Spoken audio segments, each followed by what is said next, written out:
Ok, bienvenue sur cette nouvelle vidéo. Nous allons parler encore du HTML et CSS, mais principalement aujourd'hui, nous allons parler des formulaires. Alors, pour ceux qui ne connaissent pas les formulaires, je vais vous montrer ça ici rapidement. Voilà, c'est quelque chose, voilà, c'est ça qu'on appelle les formulaires. Ça se trouve souvent sur les sites où vous pouvez entrer vos noms d'utilisateur, ton mot de passe, se connecter ou bien même s'inscrire. Donc, voilà un peu ce qu'on appelle les formulaires. Donc, c'est ça, nous allons apprendre à les différents champs là, on va apprendre comment on les crée. Et après, si le temps nous reste un peu plus, on va encore créer un formulaire comme ça. Un truc comme ça, voilà. Donc, on va aller rapidement. Et ici, on va dire formulaire. Ça, c'est formulaire. Formulaire. Ok, j'enlève tout ceci. Voilà. Pas de problème. Ici, je viens. Il n'y a rien aussi concernant ceci. Donc, je peux les enlever. Non, j'actualise ma page. Il n'y a rien là. Alors, je reviens ici. Pour les formulaires. Pour pouvoir créer un formulaire, il y a déjà une balise prédéfinie qu'on appelle forme. Voilà. Donc, c'est à l'intérieur de cette balise que tout se fait. Alors, il y a des attributs ici que cette balise prend. Il y a l'attribut actions. C'est ça ici. Actions. On va parler de ça lorsqu'on va commencer les séries sur PHP. Et l'attribut des deux, là, on va parler de après. Donc, ici, il y a l'attribut méthode. On va parler des deux là. Donc, ne vous inquiétez pas, on va parler des deux là. Alors, pour pouvoir demander à un utilisateur d'écrire, d'insérer quelque chose, donc en anglais, ça veut dire de mettre, donc d'écrire quelque chose. Donc, en anglais, on utilise le mot input qui est lié à la balise input directement. Donc, ici, pour pouvoir le faire, on utilise la balise input. Input, voilà. Et on met le type. On dit, il y a plusieurs types. On peut avoir le type test, le type password, le type email, le type number, ainsi de beaucoup, beaucoup. Donc, on va les apprendre, on va les voir au fur et à mesure. Donc, ici, on va mettre le type test d'abord. Donc, type test. Je vais mettre ici un H3. Un H3 là. Je vais mettre un H3. Je vais dire type test. J'enregistre ça. Donc, on vient ici. Vous voyez, c'est ça. Maintenant, la personne peut écrire ce qu'il veut dedans. Vous voyez. Peut écrire maintenant ce qu'il veut dedans. Voilà. Donc, on continue. Ça, c'est le type test, ça. Je vais maintenant. Il y a le type password. Donc, lorsque l'utilisateur, on va demander à l'utilisateur d'écrire son mot de passe. Lorsqu'il écrit ça en temps normal, on ne devait pas voir ça. Password. On ne devait pas voir ça. Donc, ici, vous voyez que lorsqu'il écrit, on voit tout ce qu'il écrit. Si c'est un mot de passe, en temps normal, ça va se cacher au fur et à mesure qu'il écrit ça. Alors, on utilise celui-ci, le type password, pour le faire. Lorsque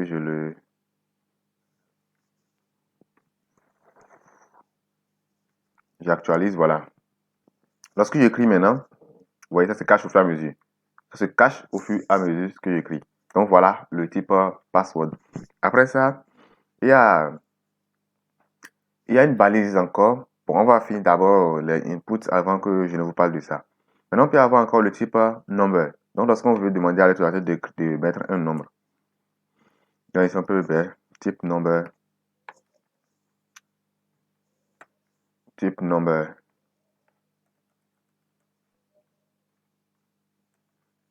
Number. Donc, ici, on met ça. On met number. Number. Lorsque j'enregistre, regardez. Vous voyez, ici, je peux augmenter. Vous voyez, 1, 2, 3, ainsi de suite. Et je peux même écrire ça directement. Maintenant, on va voir si on veut écrire un test. Si on veut écrire un test dedans. Vous voyez. Donc, si j'appuie sur, je vais écrire du test dedans là, ça ne met rien même. Mais ça ne met rien. Vous voyez. Lui veut des chiffres. Lorsque j'écris maintenant 5, ça marche. Voilà. Donc, c'est les nombres que lui prend. Voilà un peu. On peut avoir aussi, on peut créer un type range. Le type range. Le type range, c'est quoi? C'est ce qu'on utilise souvent pour, au niveau de luminosité, au niveau de votre portable là. Range. Où on agrandit avec une barre. Regardez. Oh, j'ai mis toujours ici number. Donc, je corrige ça. Type range. Voilà. Regardez, regardez. Voilà. Donc, ici, on peut augmenter, descendre. Mais lui, on le lie forcément à quelque chose. La valeur, les valeurs, lorsqu'on augmente là, il y a une valeur qui sort là. Donc plus tard, on va prendre les valeurs là et l'utiliser on aura des projets à faire. Donc voici un type encore que vous pouvez encore utiliser. Maintenant, après ça, on va encore parler de type. Il y en a beaucoup, hein, ça, il y en a beaucoup. Croyez-moi, il y en a beaucoup. Il y a le type URL, le type tel, ainsi de suite, beaucoup. Donc ici, on peut avoir le type tel, tel. Lorsqu'on le met, regardez. Voilà. Ici, c'est le numéro écrit là. Donc, c'est le numéro peut écrit là. C'est le numéro peut écrit là. Voilà. Donc, ça se confond un peu avec l'autre, mais c'est le type tel ça. Et ça permet d'écrire les numéros. Voilà. Donc, je vais maintenant vous présenter d'autres quatre encore comme ça, bien trois, et on va passer à autre chose. Parce qu'on a déjà vu beaucoup de choses déjà. Hein. Mais ça c'est important déjà quand même. Vous savez écrire ceci. Ah, il y a un type très important, donc je dois vous présenter. Parce qu'on a besoin de ça. Presque tous les sites demandent ça. Donc, c'est le type email. Email. Donc, je mets ici email. Email. J'enregistre. Donc, il y a le scroll s'écrit déjà. Vous voyez? Ici, ça ne va pas faire grand-chose. Mais, lorsqu'on va commencer par travailler sur nos formulaires en PHP, vous allez voir que ça va beaucoup nous aider. Là, maintenant, l'utilisateur ne pourra pas, lorsqu'on met le type email, l'utilisateur ne pourra pas mettre autre chose qui n'est pas email. Donc, arrivé au niveau du PHP, lorsqu'on va pas faire une série sur le PHP, vous allez voir que le type qui est ici là est très important pour nous et ça va beaucoup nous aider. Donc, voilà. Ensuite de ça, il y a aussi le type date. Vous pouvez demander à votre utilisateur d'écrire une date. Et là, il ne va même pas se gêner. Regardez. Type date. Il ne se gêne même pas. Il sélectionne simplement. Je mets ici date. Il enregistre. Et je viens en bas. Excusez-moi. Voilà, regardez. Donc, ça montre à l'utilisateur déjà que c'est une date. Il doit rentrer là. Regardez. Donc, si lui clique ici, vous voyez, il peut choisir le jour qu'il veut. Il peut choisir. Vous voyez, et c'est fini. Il a fini d'écrire comme ça. Lui passe. Donc, voilà le type date. Je, je, je rapproche la chose. Voilà. Voilà le type date. Il y a aussi le type recherche. Donc, c'est lui on utilise pour faire les barres de recherche là. On utilise pour faire les barres de recherche. Type, donc, search. C'est search. Ça, je pense bien. On va voir.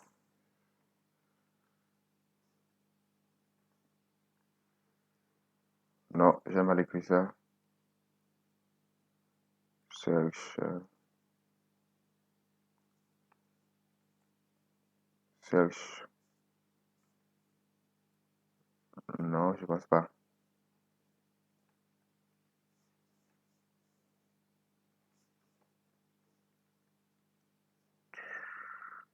Ok, je me rappelle pas trop de l'autre outil. Je vais le corriger après. Donc, ne vous inquiétez pas. Donc, lui, lorsqu'on va l'écrire, ça va nous permettre d'écrire une barre je viens, ouais, c'est ça ici. Ça nous permet d'écrire, de former une barre de recherche. Et comme ça, l'utilisateur pourra écrire et renseigner ce qu'il veut. Donc ici, ça ne pourrait, voilà. Ah, ça monte ça, voilà, c'est ça. Exactement. Donc, je n'avais pas vérifié. Ça monte ça. Vous voyez, c'est ça ici. Alors, son écrit, il peut écrire ce qu'il veut et effacer ça. Donc, le type search. Voilà. Maintenant, on va passer maintenant à quel type encore. Et il y a le type. Bon, on va parler maintenant du test area. Test area, c'est lorsqu'on veut que l'utilisateur nous laisse un commentaire. Donc, regardez, je dis test area. Et si je le fais là, on voit ce que ça va me donner. Regardez. Vous voyez, ça me crée déjà quelque part où je peux écrire. Donc, je peux écrire ici déjà. Je suis content. L'utilisateur peut écrire là et faire tout ce qu'il veut. Vous voyez. Il peut écrire là. Maintenant, on peut redimensionner ça. Donc, on peut redimensionner ça ici en utilisant round 45 et colonne. Je vais mettre ici 52. Là, maintenant, regardez, le gars, le type, il est grand. Je vais l'agrandir.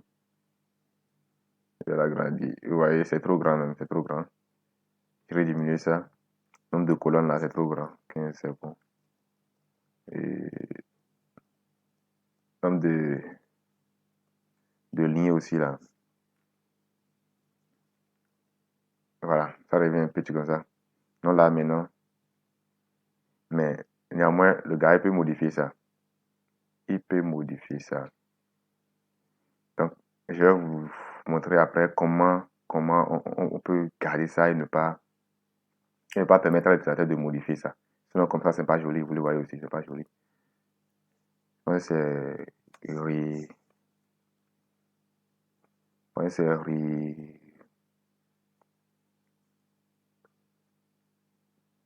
non, non, non, non, non. Bon, recaille, je vais vous parler de ça directement. Recaille, ça veut dire qu'il va demander ça. Et lui, on utilise lorsque nous voulons que l'utilisateur il doit forcément être quelque chose là avant de valider le formulaire. Donc, c'est pas de ça que je vais parler. Je vais profiter pour parler directement du placeholder. Donc, si l'utilisateur ne savait pas ce qu'il va mettre là, regardez, placeholder, je mets ici. Et si c'est numéro, je vais dire un nombre. Entrer un nombre. Je vais l'écrire ça. Entrer. Hop. Ok. Un nombre.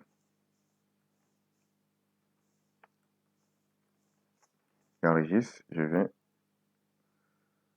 Type nombre qui va être en haut. Regardez. Donc, l'utilisateur il va non. Donc, lui sait que c'est un nombre, il va écrire. Lorsqu'il va commencer par écrire là, ça disparaît. Lorsqu'il va commencer par écrire, ça disparaît. Donc, c'est un peu ça, vous pouvez utiliser ça pour permettre à l'utilisateur de se retrouver. Voilà un peu. Il y a aussi le type submit. C'est ça qui est très important. Parce qu'à la fin, l'utilisateur doit pouvoir valider son formulaire. Donc, il va pouvoir valider son formulaire. Donc, il va mettre type submit. Submit. Ici, submit. Submit. Il veut dire de valider. Donc, si je ne mets rien là, lui, il s'écrit déjà, vous voyez. Ça permet d'envoyer le formulaire. Et vous voyez, lorsque je l'ai envoyé, la page, ça s'est rechargé. Regardez. Ça s'est rechargé. Donc, c'est l'envoi du formulaire en temps normal. Maintenant, là, on peut changer aussi. Hein. Vous voyez, par défaut, il me met envoyer déjà. Donc, je peux dire value. Je peux changer ça et mettre s'inscrit. S'inscrit.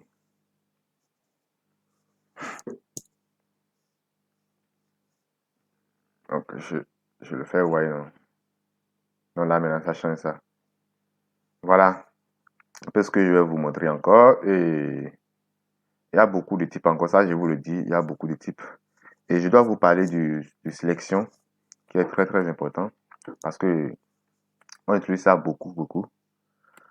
Lorsqu'on veut que l'utilisateur choisisse peut-être un pays et autre. Donc ici, c'est select. Avec select. Et on met maintenant les options. On met les options. Ça ici, option. Donc, on met ici. Et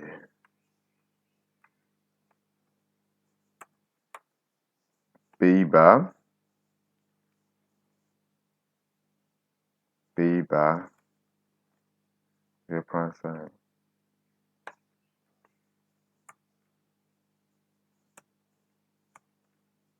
je vais mettre Angola. Je vais mettre ici Bénin.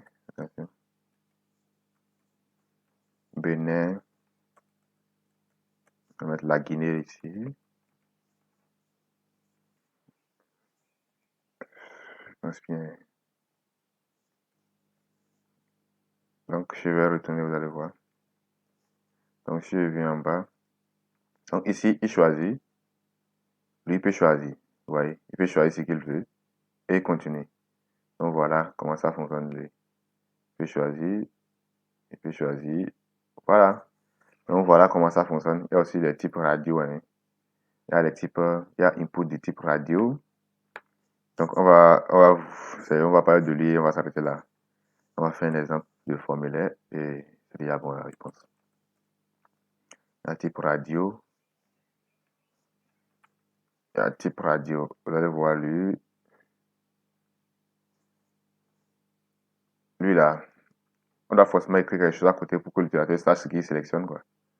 Donc ici, si je veux, je peux écrire peut-être quelque chose ici, en haut pour lui, pour dire un H3.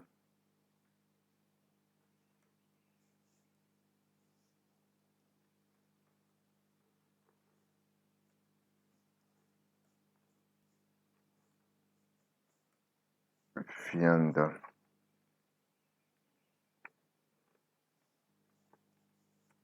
Et je fais en bas encore, je mets ici fromage. Fromage. Fromage.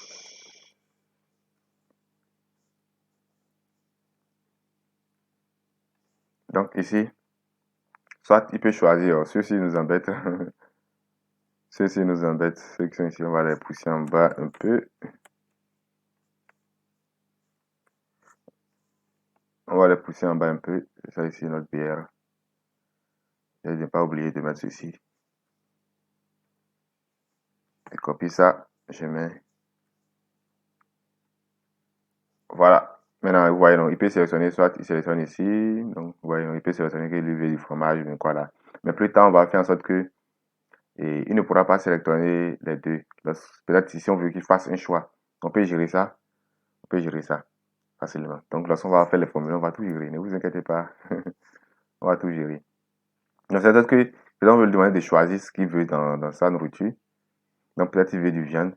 Il ne veut pas vouloir, on va dire que soit c'est du viande, soit du fromage. Donc, s'il veut, c'est du viande ou bien c'est du fromage. Donc, lorsqu'il va choisir viande, il va choisir viande. Mais lorsqu'il vient choisir encore fromage, là, pour viande, là, se désactive. Donc, ça se peut faire facilement même. On le fera lorsqu'on va faire nos formulaires. Voilà, donc c'est ce que je vous montre d'abord au niveau du formulaire. Et maintenant, je pense qu'on va faire rapidement et faire un formulaire et se laisser. Non, j'enlève ça. Tout ce qui est ici là, j'enlève. J'enlève ça. Donc, voilà. Ce que je vais faire, et je vais rapidement mettre ça dans un div. Je vais mettre ça dans un div. On va faire deux noms simplement. Hein. On va faire ça deux noms. On va faire deux champs plutôt. Et donc ici, je peux mettre. Donc ici, il y a la balise label qui permet de d'écrire. Peut-être on veut dire qu'il écrit son nom. On indique ce que c'est du nom, il va écrire d'abord. Donc il va dire non. Voilà. Maintenant, après ça, on aura ici notre input maintenant. Gardez que ceci là, ce n'est rien d'autre qu'une application. C'est que ça montre simplement que non. Donc écris ton nom devant, quoi, c'est tout. Donc ici, on écrit type, un nom, c'est de type test. À moins que c'est un pseudo nom là, maintenant, l'instant là, on peut avoir tout ce qu'il veut. Mais test aussi, ça prend tout. On avait dit que ça peut prendre les nombres aussi. Maintenant ici, on va dire prénom.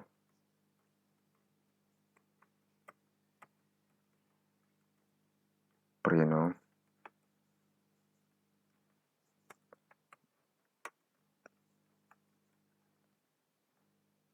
prénom. Voilà.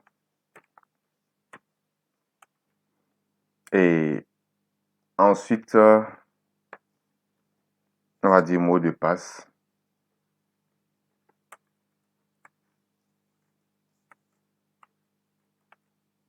Mot de passe. Donc, ce mot de passe doit être de type password. Donc, gardez ça correctement. Password. J'enregistre. Et à la fin, on va dire que d'envoyer. Bien. On va dire d'envoyer le formulaire.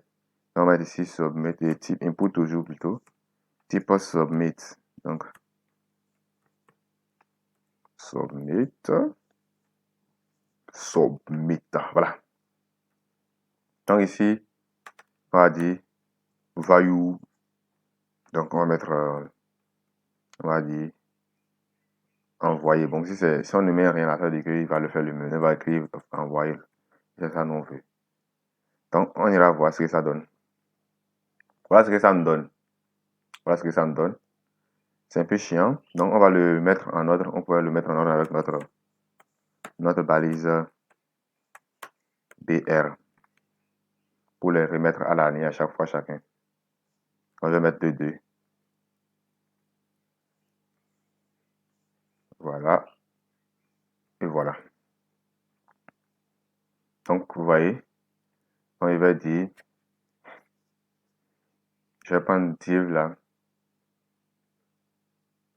Quand je viens au niveau de lui, justify content center, je pense que ça doit centrer ça en temps normal. Donc, ça ne centre pas, c'est pas grave. Parce que je voulais centrer ça au milieu. Et vous allez voir. Mais c'est pas encore un problème. On pourra le centrer. Maintenant, je viens au niveau du CSS que j'ai dit. Et je vais passer celui-ci pour qu'on n'ait pas directement des problèmes de mes touches là. Donc, je mets ici div. Voilà. Et je mets background. On va mettre black. Oui, on va mettre black. Black color.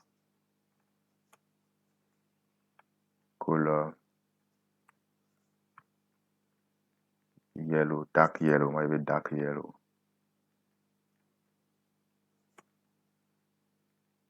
Est-ce qu'il est là? Non, il n'est pas là. Ok. Je vais prendre yellow. Yellow simplement, ça me va. Ok. Donc voilà ce que j'ai. Voilà ce que j'ai d'abord. Et je veux le redimensionner. Je vais dire que padding, donc les marges intérieures. Donc ici quoi, les marges intérieures, à l'intérieur ici, je vais le séparer un peu. Donc, je vais mettre pour tous, je mets et 2RM. Je vous ai dit que c'est lui aussi permet de donner la dimension. Et j'aime ça plus. Voilà. Donc voilà, c'est encore plus centré. C'est encore plus joli comme ça. Donc on va encore réduire ça en utilisant maintenant margin. Donc pour gérer celui-ci. Ici, donc on va le envoyer un peu, le contracter un peu quoi. On va utiliser margin règle et margin règle, je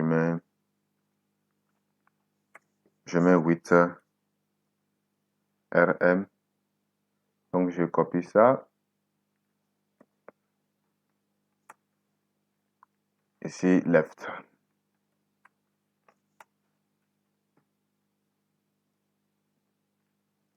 Voilà. Donc on vient de, vous voyez, on vient de faire notre formulaire comme ça. On vient de faire notre formulaire comme ça. La personne peut finir, il envoie. Donc si on peut remplir ça, on rendre ça plus joli en écrivant ici formulaire d'inscription. H. On va dire formulaire.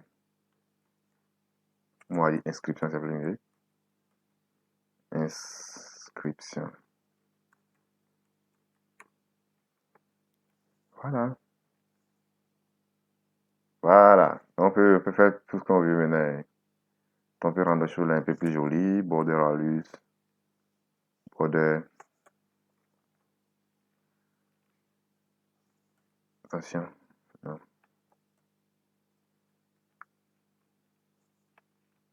Border radius. Celui-ci. Je mets 8 pixels. Et regardez. Voilà, c'est encore plus joli. Je peux même mettre 10, ça serait encore plus bon. 10. Ouais, c'est encore plus joli comme ça. Donc voilà, on vient de faire un formulaire d'inscription. Et vous voyez. Et on peut envoyer là, on peut écrire son nom. On peut écrire son nom. On peut écrire son nom. Voilà, son prénom. Fou. Mot de passe. Lorsqu'il écrit, ça se cache. Et après, il envoie. Vous voyez, lorsque je clique tout part, ça veut dire que c'est envoyé en temps normal. Maintenant, tout ceci, c'est gère en PHP. Donc, on va parler du PHP lorsqu'on va commencer la série sur PHP. Voilà un peu ce qu'on va faire, on aura fait dans cette vidéo. Et si vous avez aimé, laissez-moi un j'aime, laissez des commentaires. Et s'il y a des choses que je n'ai pas mentionnées, mentionnez ça aussi dans les commentaires. Ça m'aidera encore et ça aidera d'autres personnes pour pouvoir se développer en développement web. Donc ça, partagez la vidéo encore, je le dis. Je dis ça toujours, partagez ça. On va s'arrêter là.